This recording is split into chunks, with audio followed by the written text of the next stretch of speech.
은혜 받으실 하나님 말씀은 이사야 6장 1절부터 3절까지 말씀을 우리가 함께 하나님의 말씀을 우리가 받들어 합독하겠습니다. 다 같이 읽겠습니다. 시작. 우시야 왕이 죽던 해에 내가 본즉 주께서 높이 들린 보좌에 앉으셨는데 그의 옷자락은 성전에 가득하였고 스랍들이 모시고 섰는데 각기 6날개가 있어 그 둘로는 자기의 얼굴을 가리었고 그 둘로는 자기의 발을 가리었고 그 둘로는 날며 서로 불러 이르되 거룩하다 거룩하다 거룩하다 만군의 여호와여 그의 영광이 온 땅에 충만하도다 하더라. 아멘. 거룩하다 이와 같은 제목으로 하나님 말씀 은혜를 나누도록 하겠습니다. 이번 달 우리 생명의 삶 큐티 본문이 역대하 말씀을 우리가 함께 나누고 있습니다. 남유다를 중심으로 왕들이 소개되고 있죠. 참 여러 가지 변천사들을 이야기하고 있습니다. 우리가 알고 있는 것처럼 남과 북으로 갈려지게 된 그 계기가 솔로몬이 주전 931년에 죽고 나서 그의 아들 르호보암 때 둘로 나뉘어지게 되죠. 그래서 북이스라엘은 에브라임 지파를 중심으로 이 에브라임 지파 출신의 이 여로보암 1세가 세겜이라는 것을 중심으로 북이스라엘을 다스리게 됩니다. 반면에 남유다는 솔로몬의 아들이었던 르호보암이 계속해서 예루살렘을 중심으로 이 남유다를 다스리게 되죠. 근데 북이스라엘에 여러 왕조가 바뀌었는데 19명의 왕들이 바뀌어지면서 근데 그 가운데 하나님으로부터 칭찬 들었던 왕이 한 명도 없었어요. 다 바뀌었어요. 그런데 남유다 왕은 총 20명, 그 중에 여왕도 한 명 있었어요. 아달랴라고 하는 여왕이 있었는데 총 20명의 왕들이 다스리면서 그 중에 한 8명 정도가 그래도 괜찮았다. 근데 그 중에서 정말 괜찮았다라고 하는 왕이 두 사람이 있었습니다. 우리 요즘 묵상하고 있는 역다에 나오는 한 사람이 누구예요? 히스기야였어요. 그리고 또 한 사람이 있습니다. 누구였을까요? 누구예요? 요시야예요. 요시야. 그러니까 히스기야의 증선자죠. 이 요시야, 이 두 명이 하나님으로부터 참 그 극찬을 받았습니다. 요시야 때 여러분 우리가 우리 그 복상 말씀에 아직 요시야를 다루고 있지는 않지만 그 아주 흥미로운 재미난 사건이 하나 기록되어 있습니다. 요시야가 남유다의 16번째 왕으로 그것도 8살에 왕이 됩니다. 8살이 뭘 알겠어요. 그런데 그 어린 나이에 왕이 돼서 참 여러 가지 위협과 두려움 가운데 근데 놀랍게도 그가 16살 되던 해에 여호와 하나님을 찾기 시작합니다. 여호와의 얼굴을 구했다라는 말씀이 나와요. 그리고 그 4년 뒤에 보면 요시야의 나이 20살 때 종교 개혁을 단행합니다. 그 개혁을 단행하면서 그 땅에 있었던 모든 우상들, 산당들, 거짓 선자들을 다 죽여버려요. 그리고 더 놀라운 것은 뭐냐면 종교 개혁을 시작한 지 6년 후에 요시야 나이 26살에 놀라운 사건이 하나 일어나는데 아주 재미난 사건이 일어납니다. 그게 뭐냐면 당시의 대제사장이었던 힐기야가 성전에서 두루마리 뭉치를 발견했어요. 이게 뭐지? 발견해가지고 이것을 사반이라고 하는 사람에게 전해줍니다. 그래서 사반이 이것을 가지고 근데 성경에 보면 이 사반이라고 하는 사람이 이게 뭔지를 몰랐던 것 같아요. 그런 뉘앙스의 글들이 나와요. 그래서 이걸 가지고 당시 26살 요시야 왕 앞에 가지고 옵니다. 그리고 펼쳐서 읽기 시작해요. 그때 비로소 이 두루마리 뭉치가 뭐였는지를 알게 돼요. 그게 뭐였을까요? 뭐였어요? 성경이었어요. 성경이었어요. 하나님 말씀이었다는 거예요. 자, 그러니까 이 말씀에 근거하면 그 당시 26살 된 요시야는 그때까지 한 번도 하나님의 말씀을 본 적이 없어요. 읽어본 적이 없어요. 소문으로만 들었어요. 직접 본 적이 한 번도 없었다는 거예요. 과거 옛날에 우리 하나님께서 우리 조상들에게 하나님 말씀, 성경 말씀을 주신 적이 있다더라 라는 소문은 들었지만 한 번도 이 두루마리의 실제와 직접 이 소문으로만 들리던 성경이 있다라고 하는 사실을 그제서야 알게 됐다는 거예요. 보게 됐다는 거죠. 소문으로만 들었어요. 귀로만 들었어요. 한 번도 읽어보지도 못했고 만져보지도 못했어요. 그러니까 이 요시야가 대단한 겁니다. 한 번도 듣지 못한, 보지도 못한 그 하나님 말씀. 그런데 8살 나이에 왕이 돼서 16살 나이에 여호와의 얼굴을 구하기 시작했다 그래요. 16살이면 우리 장원이 영준이 나이에요. 얼마나 어립니까? 그리고 그 4년 후에 종교개혁을 단행해요. 그리고 6년 후에 드디어 힐기야 대제사장을 통해서 하나님의 말씀을 처음 소문으로만 들었던, 한 번도 보지 못했던, 만져보지도 못했고 들어보지도 못했던 그 살아계신 하나님의 말씀을 이제 만나게 되는 거예요. 얼마나 감격스러웠겠습니까? 얼마나 가슴이 두근거렸겠어요. 그 하나님의 말씀, 이제 그 하나님의 말씀을 직접 읽고 직접 듣고 직접 손으로 만지게 됐을 때의 그 감격이라는 것은 이루 말할 수가 없었을 거예요. 자, 그런데 여기서 좀 궁금한 게 있어요. 그게 뭔가 하면, 여러분, 이 요시야가 다른 왕들에 비해서 참 남다른 열심이 있었잖아요. 그런데 16살에 하나님의 얼굴을 구하고 20살에 종교개혁을 단행해서 산당과 우상들을 싹 제거하고 그 뜨거운 열심을 가졌던, 소문으로 알았어요. 말씀이 있다. 율법서가 있다 분명히. 그렇다면 요시야가 찾았을까요? 안 찾았을까요? 찾았을 거예요. 열심히 찾았을 거예요. 그런데 왜 못 찾았을까요? 왜 26년 동안은 한 번도 그 율법서의 존재를 알면서도 발견하지 못했을까? 어떻게 이게 가능하냐는 거예요. 여러분, 오늘 교회 오실 때 성경책 들고 오셨죠?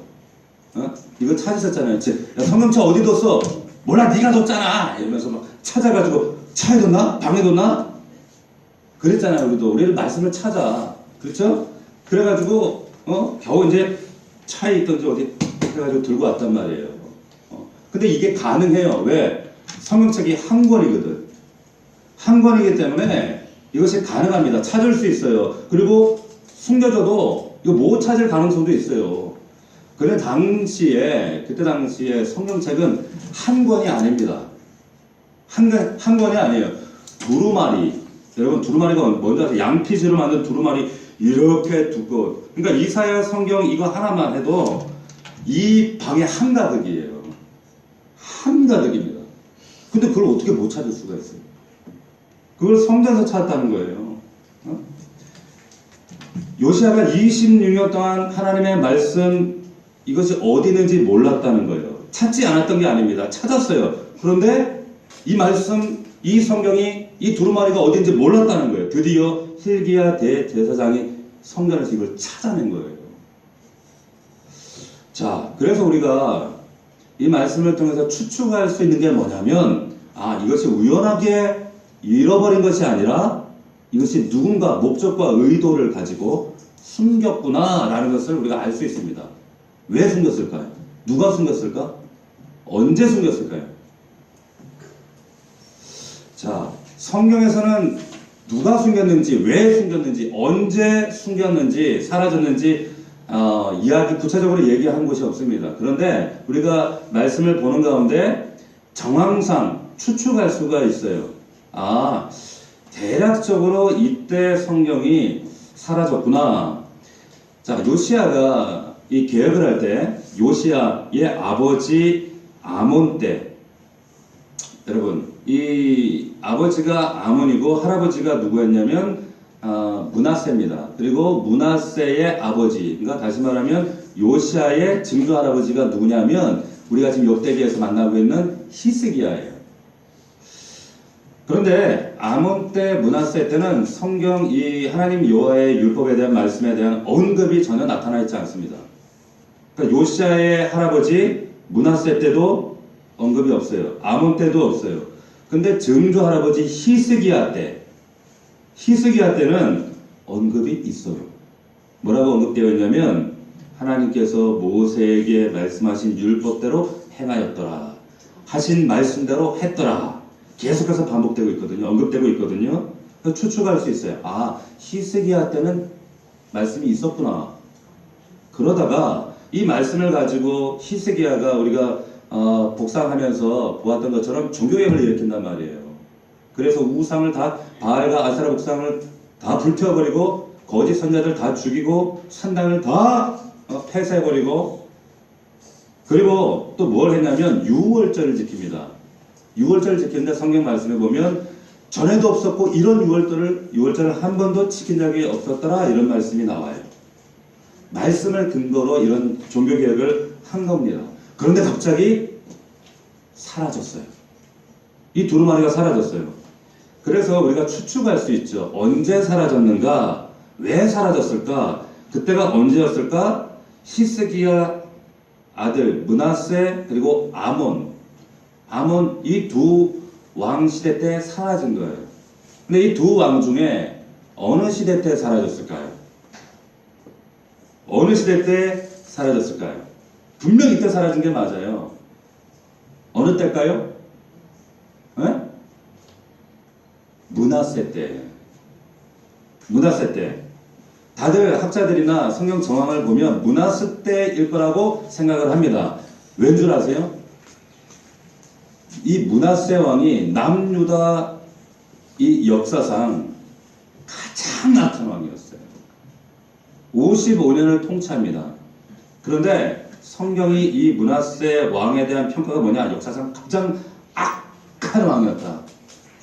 이 세상에 동원할 수 있는 모든 악이란 악은 다 사용한 사람이 이 므낫세였습니다. 이 므낫세의 아버지가 히스기야라고 말씀드렸지요. 히스기야가 종교개혁을 일으킵니다.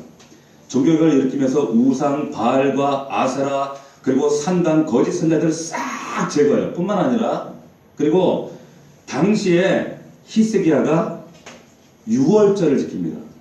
말씀대로 모든 백성들을 하나님 언약 안으로 다시 돌아가야 한다. 그래야 우리가 산다. 이 언약을 갱신하고 그리고 백성들을, 이스라엘을, 이 유다를 하나님 앞에 온전한 나라로 회복시키는 종교 개혁을 합니다. 이 사람이 히스기야였어요. 자, 그런데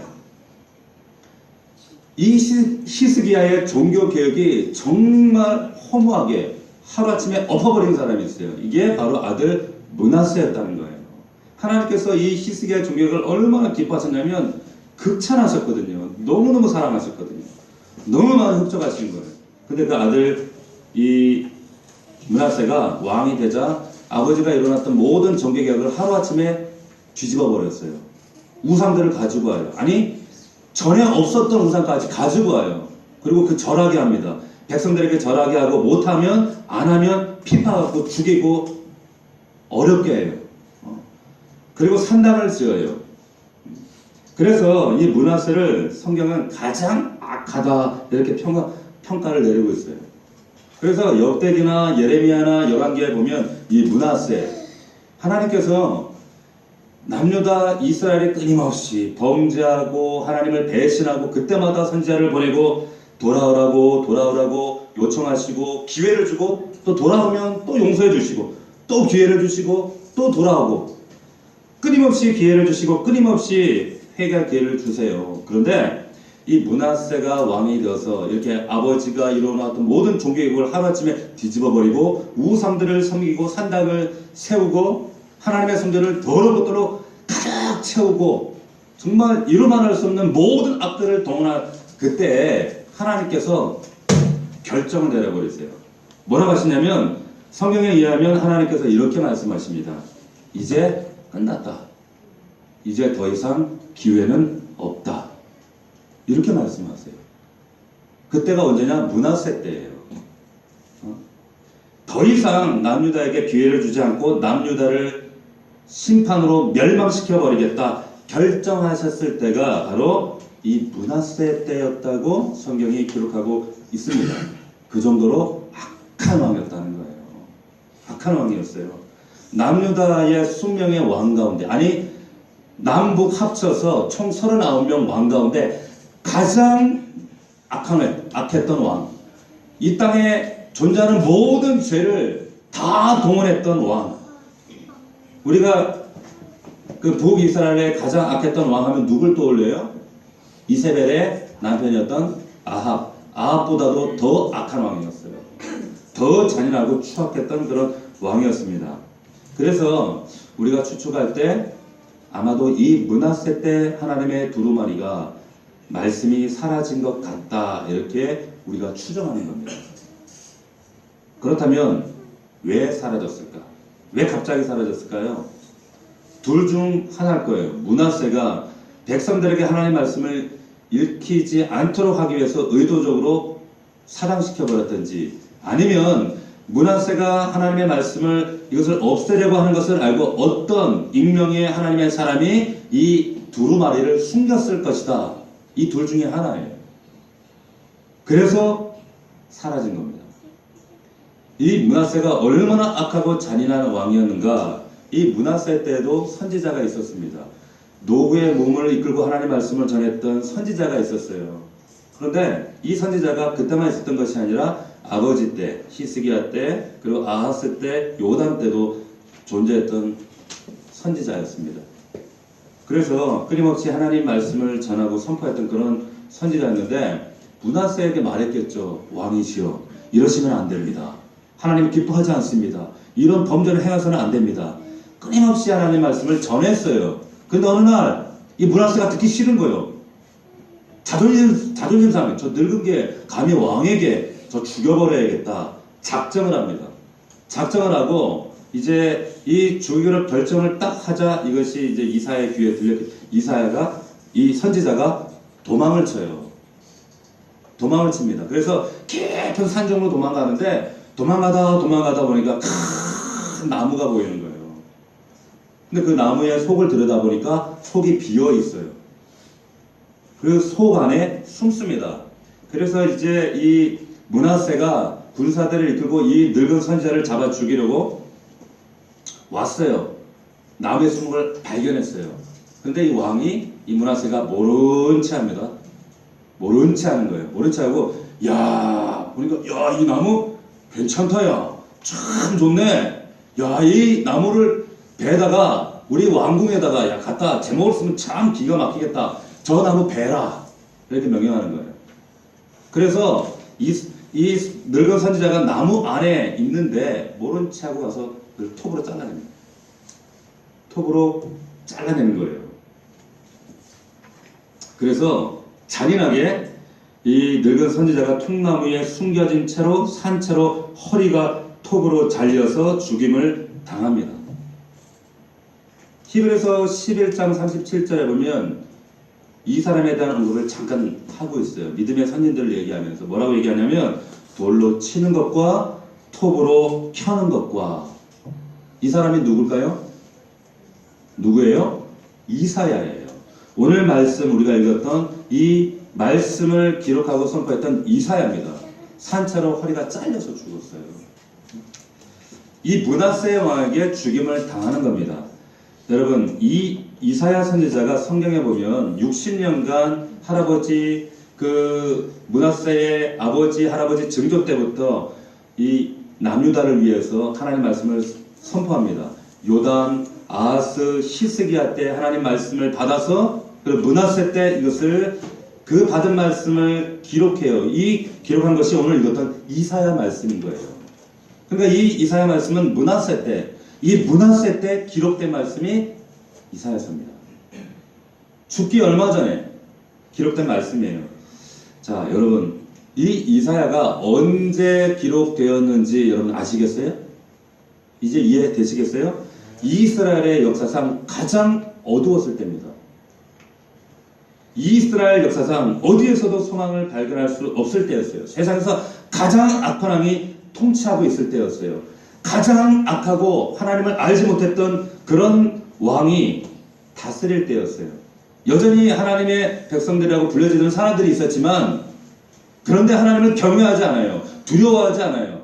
각자 자기들의 우상을 끌어안고 살면서 그 우상 가지고 어떻게든지 자기 잘 살아보겠다고 하나님을 배제한 채 살아가는 그런 시대, 가장 깜깜하고 어둡고 정말 비참한 그때에 이사야서가 기록되는 거예요.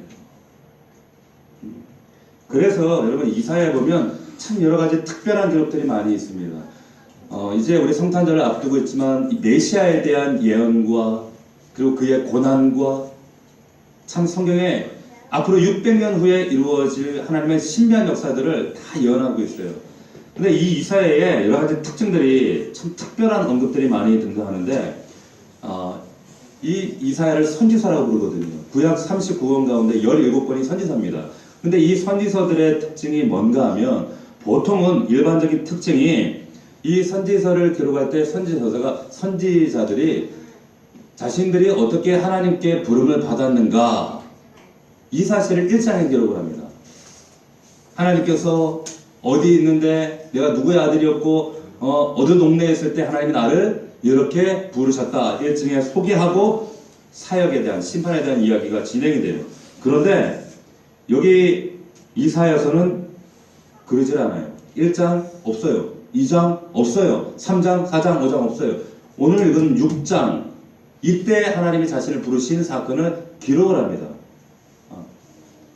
그러니까 1장, 2장, 3장, 4장, 5장을 그렇게 자신의 소명을 뒤로 미루고 기록하실 때는 그만한 중요한 이유가 있겠죠. 오늘 이 얘기를 다룰 수는 없습니다. 그런데 이 6장에 와서 하나님의 부르신 장면을 소개하고 있는 거예요. 그런데 또 하나 독특한 게 있는데 이사야 선지자가 자기가 언제 하나님으로부터 부름을 받았는데 이 사실을 언급하면서 언제 하나님이 나를 불렀는가 아주 독특한 방법으로 소개를 하고 있습니다. 그것이 오늘 우리가 읽었던 이사야 6장 1절 말씀이에요. 여기에 보면 자기가 언제 하나님으로부터 선지자로 부름을 받았는지를 기록했는데 그게 언제인지를 설명합니다. 언제예요? 우시야 왕이 죽던 해에. 우시야 왕이 죽던 해라고 말하고 있는 겁니다. 여러분, 이 다른 성경 선지서에도 이렇게 기록하고 있습니까? 그렇지 않아요. 우리가 성경을 통독하신 분들은 통전적으로 이해하시고 좀 성경에 대한 구약에 대한 이해를 가지신 분들은 이 차이가 뭔지를 아세요. 이게 무슨 말인지 알아요. 대부분의 선지자들은 이런 식으로 기록하지 않았습니다. 자기가 언제 하나님으로부터 부름을 받았는지를 기록할 때는 항상 어떤 왕이 즉위했을 때, 통치 몇 년, 어떤 왕이었을 때 이렇게 기록해요. 그런데 이사야는 그렇게 소개를 하지 않아요. 우시야 왕이 죽었을 때. 이 우시야라고 하는 왕이 누굽니까? 이 우시야라고 하는 왕은 남유다의 11번째 왕, 총 52년을 통치했던 왕입니다. 50년 가운데 11년을 아들 요담과 함께 다스렸어요. 739년에 죽습니다. 주전. 자, 이게 무슨 말이냐면 우시야의 죽던 해, 이 말은 주전 739년에 죽었다라는 말이에요. 우시야가 죽고 그의 아들 요담이 등극했을 때, 이때가 바로 주전 739년입니다. 그러니까 대부분의 선지자들은 이렇게 기록해야 돼요. 요담왕 통치 1년에 즉위했을 때에. 예? 그런데 이 주전 739년 요담이 즉위했을 때 이렇게 기록하지 않고 요담왕이 아니라 남유다의 이 우시야가 이 우시야기 왕이 죽었을 때 요담이 아니라 우시야와 연결하고 있어요. 자, 도대체 우시야 왕이 누구길래? 우시야 왕의 죽음이 어떤 의미가 있길래? 우시야가 도대체 어떤 사람이길래 이렇게 요담이 아니라 우시야의 죽음과 연결시키고 있는가? 네, 이게 아주 중요해요. 아주 중요합니다. 자, 여러분, 이스라엘 역사를 보면 이스라엘의 가장 전성기 때가 언제인가? 다윗과 솔로몬 때, 특별히 솔로몬 때 영토가 가장 넓었습니다. 가장 황금기였어요. 그래서 이때 이스라엘의 영토가 가장, 심지어 저 이집트까지 뻗었었어요. 가장 번성했습니다. 주변은 어느 나라도 침범하지 못했습니다. 공격할 엄두를 내지 못했어요. 온 나라에 금과 은이 흔했어요. 넘쳐났습니다. 안정과 평화와 온 나라의 백성들이 편하게 살았어요. 이때를 이스라엘의 황금기라 그래요. 가장 전성기였어요. 그런데 솔로몬이 죽자 이 전성기가 사라지는 거예요. 남과 북으로 이제 르호보암 때 갈라지죠. 나라가 갈라지니까 정치가 갈라지고 영토가 갈라지고 외교가 갈라지고 모든 것이 갈라지는 거예요. 나뉘어지는 거예요. 그러니까 이때부터 주변 나라가 침략해 오면 공격해 오면 막을 힘이 없어요. 다 뺏겨요. 돈도 빼앗아가요. 군사도 빼앗아가요. 남자 여자 다 뺏어가요. 그러니까 이때부터 속수무책으로 나라가 점점 쇠퇴가는 겁니다. 온 백성이 가난해졌어요. 있으면 다 뺏어가는 거예요. 그나마 남아있는 이 물질도 돈도 이제 조공으로도 다 갖다 바쳐야 돼. 그러니까 나라가 온 백성이 가난으로 신음하고 그리고 언제 공격해 올지 모를 주변 나라들 때문에 두려워하고 벌벌 그런 때였어요. 근데 그러던 어느 날 갑자기 남유다에 우시아라는 왕이 등장을 합니다. 이 우시아 왕이 등장하는데 한순간에 상황이 역전돼 버리는 거예요. 바뀌어 버렸어요. 계속해서 공격만 당하고 땅 빼앗기고 고통당하고 남자 여자 부모들 다 빼앗기고 그런데 이 우시아 왕 때부터 다시 전쟁을 하면 이기기 시작해요. 땅을 빼앗기 시작해요. 돈이 들어오고 재물이 들어오기 시작해요. 번성하고 번창하기 시작해요. 이 우시아 왕이 되면서부터 한순간에 모든 것들이 싹 다 바뀌어 버립니다. 공격할 때마다 전쟁만 하면 이겨요.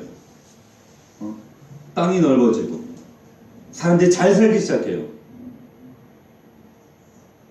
이 땅의 평화와 안정. 그래서 이때를 제2의 황금기다 이렇게 얘기를 합니다. 이 우시아 왕 때 부흥하고 번성하고 번영해요. 그런데 이 우시아가 죽었다는 거예요. 여러분 우시아가 죽었다는 의미, 이 우시아가 누군지 아시겠어요? 이 우시아는 이스라엘의 보호막입니다. 이스라엘의 방패였어요. 산성이었어요. 반석이었어요. 이런 우시아가 죽는다는 건 남유다 백성들은 상상할 수 없었어요. 절대 믿을 수 없었어요. 절대 안 죽을 줄 알았어요.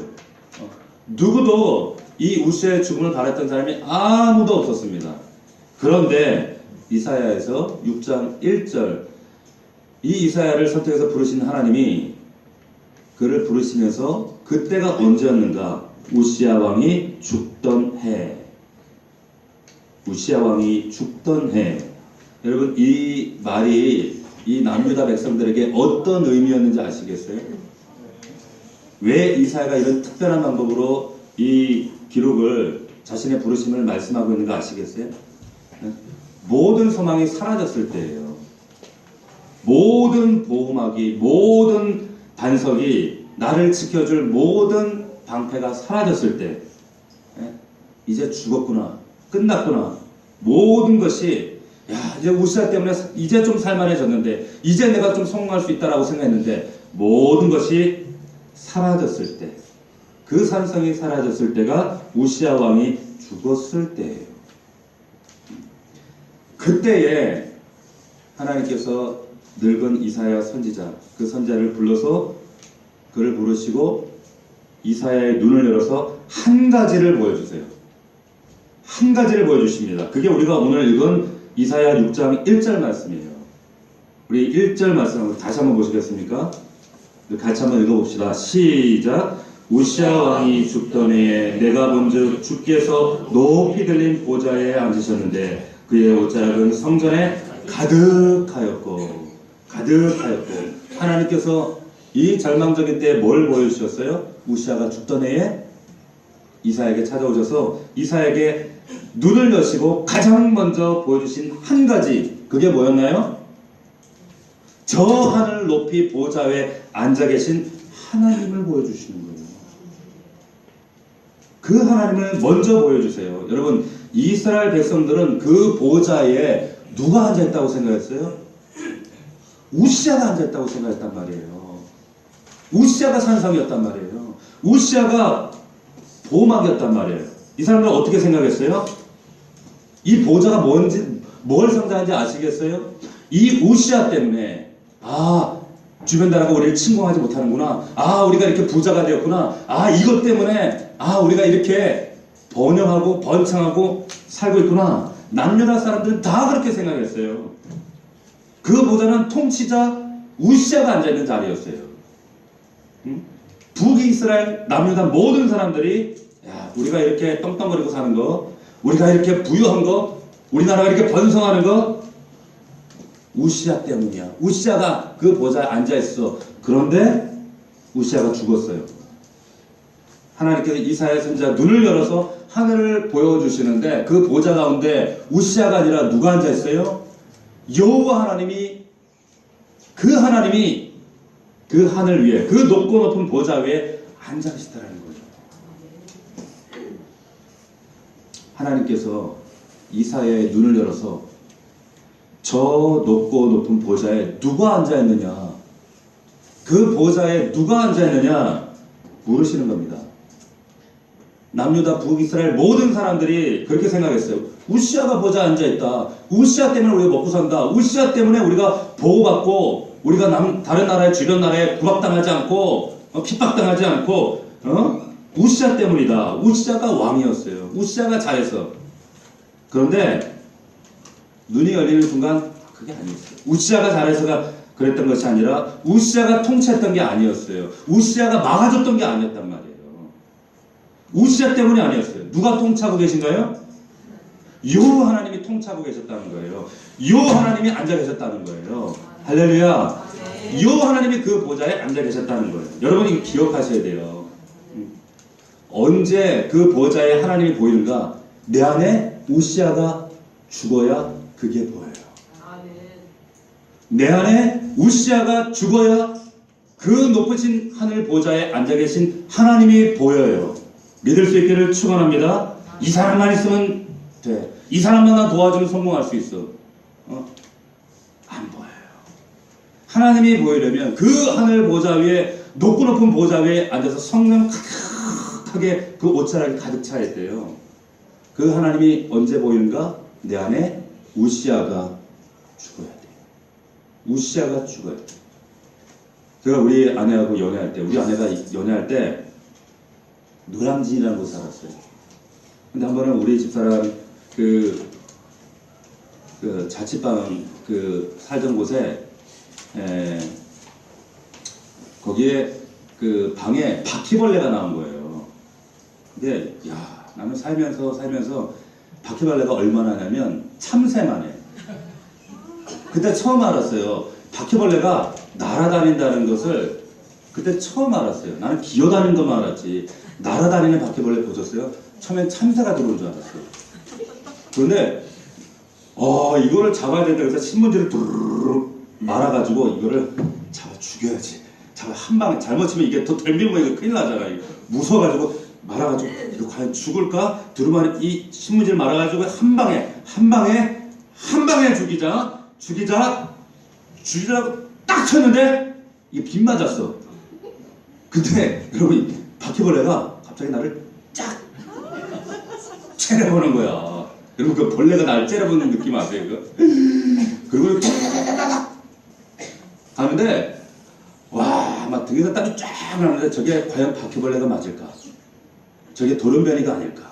저게 방사능에 오염된 바퀴벌레가 아닌가? 온갖 생각이. 야, 근데 그 순간에 바퀴벌레 외에는 아무것도 안 보여요. 아무것도 안 보여. 뭐 우리 당시 전에 우리 아내와 연애하고 있었지만 우리 아내도 안 보이고 그냥 저 나한테 덤벼들면 어떡하지? 네? 바퀴벌레가 보이면 주변에 아무것도 안 보여요. 내 속에 가장 나를 두렵게 하는 그 존재가 있으면, 내가 가장 신뢰하고 의지하는 우시아가 있으면 아무것도 안 보인다는 거예요. 아무것도 안 보여요.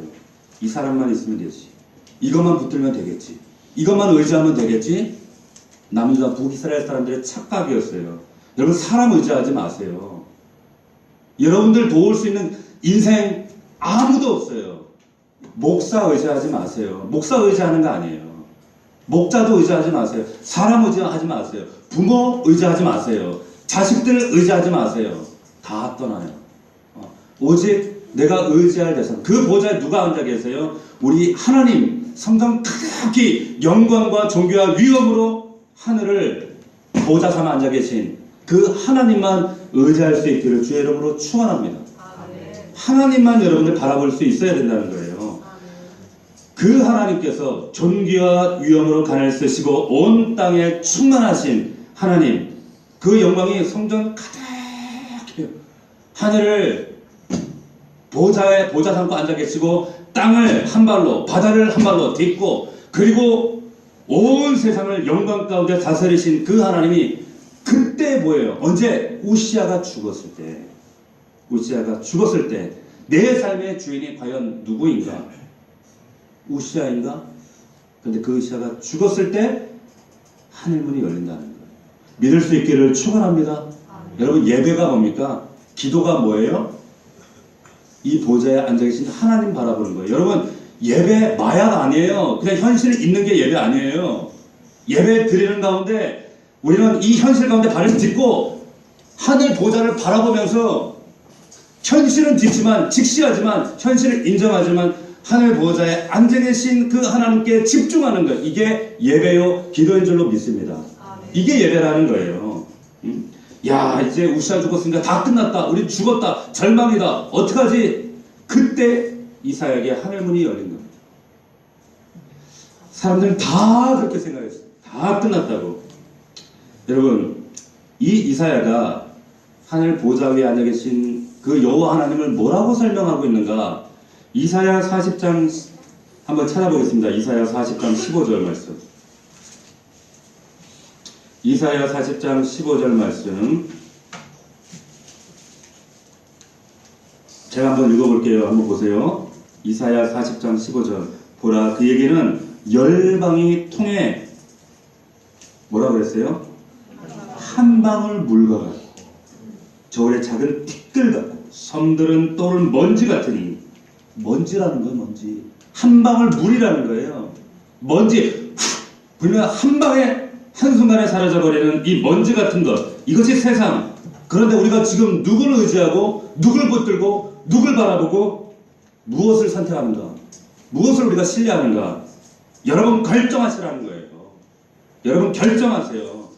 누구를 우리가 의지할 것인가, 바라볼 것인가? 18절 말씀을 보면, 그런즉 너희가 하나님을 누구와 같다 하겠으며 무슨 형상을 그에게 비기겠느냐? 우상은 장인이 부어 만들었고 장색이 금으로 입혔고 또 은사슬을 만든 것이라. 궁핍한 자는 거제를 들 때 썩지 아니하는 나무를 택하고 지혜로운 장인을 구하여 우상을 만들어 흔들리지 않도록 세우느니라.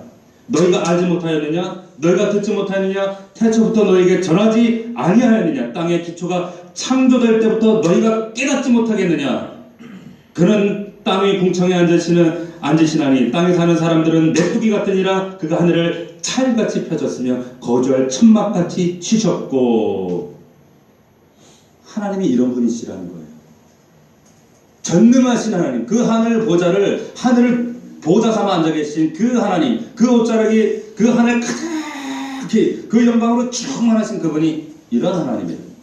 이 하나님이 힘을 주신대요. 능력을 주신대요. 누구에게? 28절부터 보십시다. 이사야 40장 28절 다시 한번 우리 합독합시다. 28절부터 31절까지 시작. 너는 알지 못하였느냐? 듣지 못하였느냐? 영원하신 하나님 여호와 땅끝까지 창조하신 이는 피곤하지 않으시며 곤비하지 않으시며 명철이 없으시며 피곤한 자에게는 능력을 주시며 무능한 자에게는 힘을 더하시나니 소년이라도 피곤하며 곤비하여 장정이라도 넘어지며 쓰러지되 오직 여호와를 앙망하는 자는 새 힘을 얻으리니 독수리가 날개치며 올라간 같을 것이요 다른 밥지라도 곤비하지 아니하겠고 걸어가도 피곤하지 아니하리로다. 아멘. 자, 여러분, 앙망하는 자에게, 하늘 보좌 위에 앉아 계신 그 영광 가운데 충만히 하늘을 보좌 삼아 앉아 계신 그 하나님을 바라보는 자에게, 앙망하는 자에게 이 독수리 날개치며 올라간 힘을 주시겠다는 거예요. 이 힘을 주시겠다는 겁니다. 여러분, 앙망이라는 말이 무슨 말인지 아세요? 카와라고 하는 앙망. 정말 어떠한 세상 환경 고난에도 굴하지 않고 끝까지 인내하고 기다리며 바라본다는 거예요. 이게 앙망입니다. 앙망. 이 앙망하는 자에게 독수리가 날개치며 올라간 같은 새 힘을 주시겠다. 아멘입니까? 여러분, 독수리가 날개치는 게 뭔지 아세요? 저는 독수리를 군생활할 때 봤어요. 제가 군생활했던 곳은 강원도 화천군 상사면, 이 철원과 접경에 있는 민통선 지오페 아시죠? 지오페에서 근무했어요. 돈 없고 백 없는 버림받은 자식들이 가는 군대 7사단. 부산에서 그 꼴짜기까지 갈 줄 누가 알았겠어요? 박정희 대통령이 사단장으로 했던 7사단. 근데 옆에 보면 15사단이 있고 27사단이 있는데, 저희가 이제 한 번씩 대민 지원이라는 건 우리 군 생활 하신 남자분들 아실 거예요. 대민 지원을 나가는데, 나가면 이제 뭐 벼도 베고 농사도 하고 모내기도 하고 막 이제 대민 지원을 나가요. 근데 우리가 그 상사명 가까이 어떻게, 나는 참 지금도 신기해요. 강원도 그 산골짜기에 갑자기 평야가 나와. 평야가 나와요. 근데 한 번은 그 대민 지원을 나가서 이렇게 있는데, 그 넓은 추수하고 나서 이제 이제 볕다리 막 세워져 있는 그 볕에 뭐가 검은 게 듬성듬성 막 있는 거예요. 가만히 봤더니 그게 뭐냐면 독수리요. 이 독수리가 뭘 잘못 먹고 죽은 거예요. 죽은 독수리도 있고, 그리고 보니까, 그래서 야, 이거 가까이에서 맨날 이 자연동원에서 보다가 이거 볼 기회다 이래가지고 가서 이제 딱 보니까 독수리가 죽은 것도 있고 살아있는 것도 있는 거예요. 야, 신기하다 그러고 있는데 갑자기 하늘이 시꺼매지는 거예요. 독수리가 있어요. 이만 독수리들이 있는 거예요. 이야, 근데 걔네들이 땅에 딱 와가지고, 야, 그래도 뭐 주워 먹고 있더라고. 근데 이 독수리들이 어떻게 이 하늘로 올라가는 줄 아세요? 야, 그게 너무 신기해가지고, 가까이 가서 보려고 이렇게 가는데 얘네들이 나를 딱 째려보는 거예요. 무섭잖아. 눈 마주치면 안 된다는 그런 얘기를 어디서 언뜻 들은 것 같아서 눈을 탁 돌리고 숨어가지고 이렇게 보는데, 이 독수리들이 날아오를 때, 여러분, 그 2m, 3m 되는 날개를 펴서 진짜 덩치가 거의 나만한 것 같아. 예? 얼굴이 진짜 강호동같이 크더라고, 머리가. 눈이 이만하고. 근데 얘네들이 날아오를 때 어떻게 하는 줄 아세요? 처음에 이게 펄쩍펄쩍 꼭 살찐 그 오리가 뛰어다니는 펭귄처럼 펄쩍펄쩍 뛰면서 원을 그려요. 원을 그립니다. 원을 막 그리다가 날개를 한 번씩 탁 쳐요. 그럼 땅이 덜썩 이 논바닥에 낙엽하고 막 이 볕짐하고 이게 덜썩해요. 근데 원을 막 그려요. 그러다가 어느 순간 날개를 탁 쳐요. 그러면서 또 돌아. 처음부터 알잖아요. 저게 저 뚱뚱한 게 저 나나 저거 날개 나라 이러는데 갑자기 어느 순간 들썩. 이제 날개를 한번 툭 치면 이게 전에보다 더 바닥이 들썩해요. 왜? 바람을 만드는 거예요. 바람을 만들어요. 원을 그리면서 바람을 만들다가 어느 순간에 바람이 모아지면 갑자기 날개를 쫙 펴요. 그런데 그 순간에 배꼽이 땅바닥에 달 것 같아. 달 것 같은데 팍 이러죠. 갑자기 100m, 200m를 팍 올라가요. 얼마나 장관인 줄 아세요? 장관이에요, 장관. 너무 멋있어요. 참새다? 이거하고는 비교가 안 돼. 비교가 안 돼요. 그냥 한 방에 팍 올라가요. 너무 신기해요. 여러분, 이게 독수리가 날개치며 올라가는 힘이에요. 그 바람이 어마어마하게 세요. 대형 선풍기 틀어놓은 것 같아. 여러분, 대부분의 새들이 태풍이 불면 땅 아래로, 나무 아래로 숨어요. 근데 독수리는 태풍이 불면 태풍으로 거슬러 올라갑니다. 왜 올라가는 줄 아세요? 경험해보지 못했던 이 태풍, 이 바람을 이용하려고 그럽니다. 이 바람을 이용해서 가보지 못했던 더 높은 하늘로 올라가기 위해서 태풍을 뚫고 가요.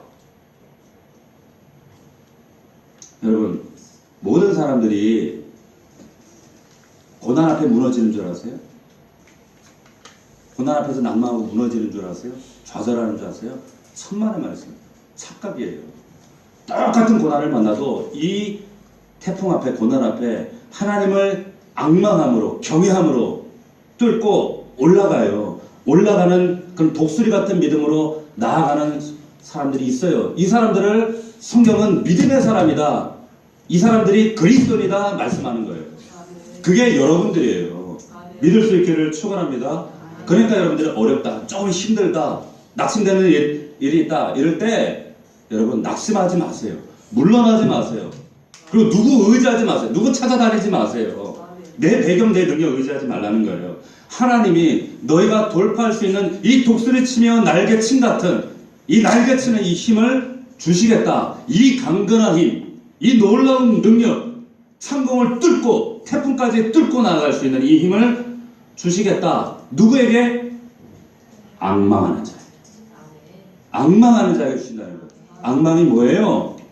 그 보좌 위에 앉아 계신 여호와 하나님, 그 성전 가득히 존귀와 위엄과 영광 가운데 그 놀라우신 하나님, 하늘을 보좌 삼아 한 발은 바다에 한 발은 육지에 대고 이 땅을 딛고 바라볼 그 하늘 가운데 온 우주 만물 가운데 충만하 계신 그 하나님을 바라볼 때 이 하나님께 집중하는 그 사람에게 하나님께서 이 앙망하는 자에게 이 능력을 주시겠다.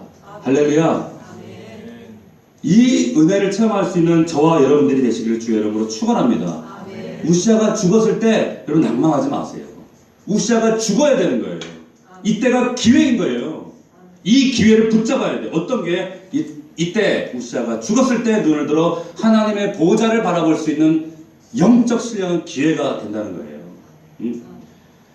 여러분, 열왕기하 6장에 보면 아람 나라가 이스라엘을 공격합니다. 근데 종이 보니까 야 이거 죽었다, 끝장났다. 이 막 간담이 녹아서 막 마음이 심장이 흘러내리는 거예요. 너무 두려워가지고 모든 걸 포기하고 도망가고 싶은 그때 어떤 한 사람은 전혀 요동하지 않아요. 전혀 흔들리지 않아요. 누구예요? 엘리사예요. 자 보세요. 엘리사도 그 종이 보던 똑같은 걸 봐요. 동일한 것을 봤어요. 근데 종은 마음이 녹아내리는데 엘리사는 의연해요. 의연합니다. 엘리사의 눈에 아람 군대가 보였어요? 안 보였어요? 보였죠. 똑같은 거 봤잖아요. 똑같은 거 보였는데 당연히 보였죠. 그런데 엘리사의 눈에는 한 가지가 더 보였어요. 뭐가 보였습니까? 아람 군대를 둘러 진치고 있는 하나님의 군대, 여호와의 군대, 여호와의 능력, 하나님이 보이는 거예요. 이게 믿음의 눈인 줄로 믿습니다. 이게 열려야 돼요. 이게 열려야 우리가 사는데 조급하지 않아요. 벌벌 떨지 않아요. 전전긍긍하지 않는다니까요.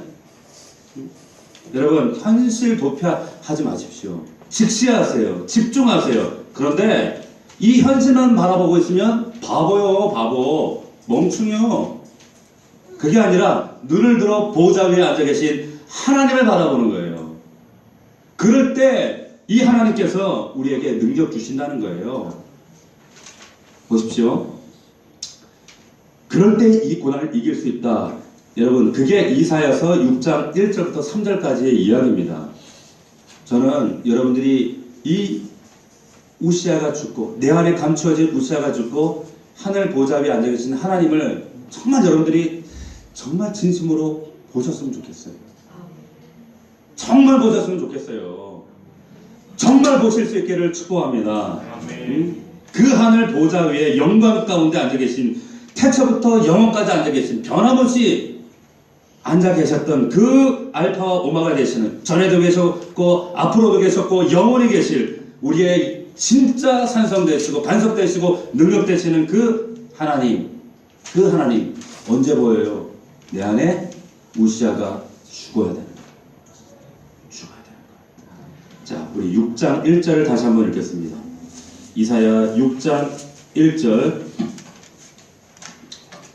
다시 읽겠습니다. 시작. 우시아 왕이 죽던 해에 내가 본즉 주께서 높이 들린 보좌에 앉으셨는데 그의 옷자락은 성전에 가득하였고. 어떤 고난이 우리를 낭만케 할 수 있겠어요? 어떤 고난이 우리를 실망시키고 우리를 두렵게 할 수 있겠습니까? 믿음의 눈이 열려서 이것이 보이기 시작하면 여러분 그때부터 영적인 놀라운 사건들이 이루어집니다.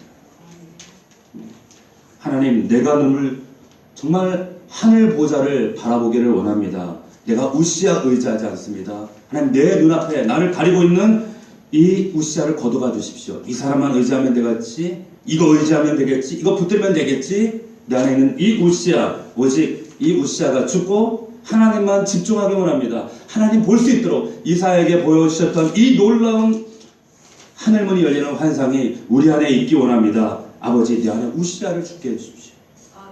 우시아를 제거해 주십시오. 그래서 이 찬양의 고백이 나올 수 있도록 도와주십시오.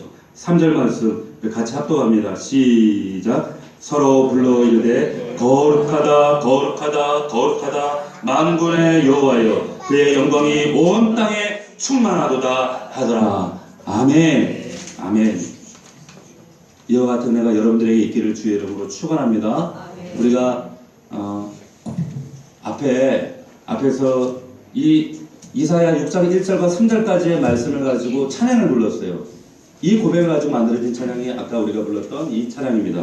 주께서 높은 보좌에. 우리가 함께 하나님, 내 안에 감춰져 있는 우시아를 하나님 걷어가시고 정말 하늘 보좌 영광과 위엄 가운데 하늘 성당 가득히 있고 옷자락 충만하신 그 하나님을 바라보기 원합니다. 악망하기 원합니다. 내 눈을 열어주시옵소서. 하나님 만나주시옵소서 하는 마음으로 우리 이 말씀을 기억하면서 함께 고백하겠습니다. 주께서 높은 보좌에. 주께서 높은 보좌에 앉으셨는데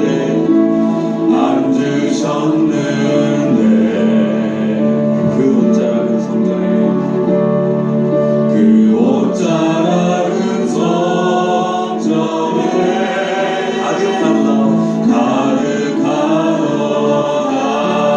다시 한번 믿음으로 선포합시다. 주께서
하나님, 내 안에 여전히 내가 붙들고 내가 의지하고 내가 신뢰하는 것이 있습니다.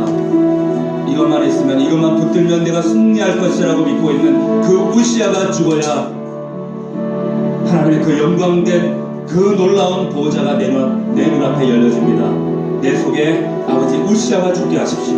내가 의지하고 내가 신뢰하고 내가 여전히 붙잡고 있는 우시아가 죽어야 됩니다. 아버지, 이 우시아를 걷어가 주시옵소서. 살아계신 주님, 내 눈앞에 그 하늘의 영광 문이 열려지게 하셔서 영광과 존귀와 위엄 가운데 그 하늘을 보좌서 앉아 계신 그 하나님의 영광을 보게 하시옵소서.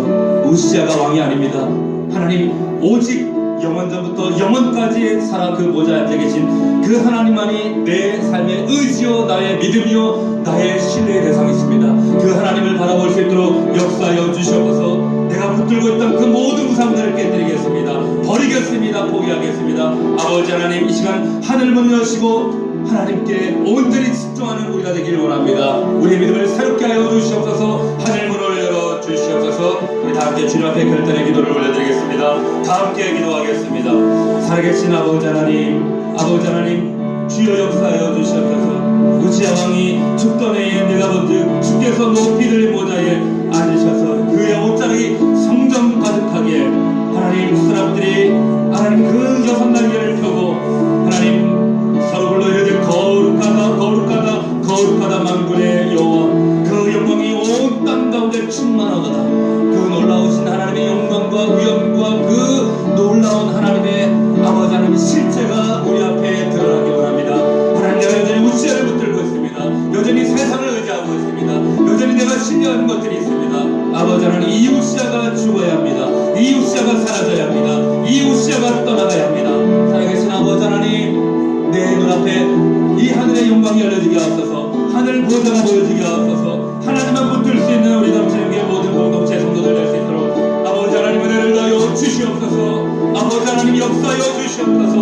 하나님, 내 안에 감추어져 있는 모든 우시아가 부인되어지기를 원합니다. 살아계신 이 놀라우신 하나님의 보좌 영광, 그 위엄과 영광을 아버지 성전 가득히 아버지 하나님 충만하신 주의 영광을 살아계신 나의 아버지 하나님을 바라볼 수 있도록 하나님, 나의 영혼을 붙들어 주시옵소서. 우리 넘치는 교회 성도들 한 사람 한 사람을 붙들어 주시고 저들의 가정과의 거상 가운데 이 하나님의 영광이 나타나기를 원합니다. 이 영광이 재현되어지기를 원합니다. 이 능력을 바라보며 어떤 고난과 어떤 아픔이 올지라도 하나님이 뚫고 아버지 요한을 악망하며 독수리 날개치며 올라간 같은 생과 능력으로 승리할 수 있도록 아버지여 역사하여 주옵소서. 주여 붙들어 주시옵소서. 아버지 함께하여 주시옵소서. 믿음의 사람으로 정말 이사야처럼 하나님, 이 영광을 바라보며 우리의 삶의 현장에서 현실을 직시하며 믿음으로 승리할 수 있도록 하나님 역사하여 주시옵소서. 붙들어 주시옵소서.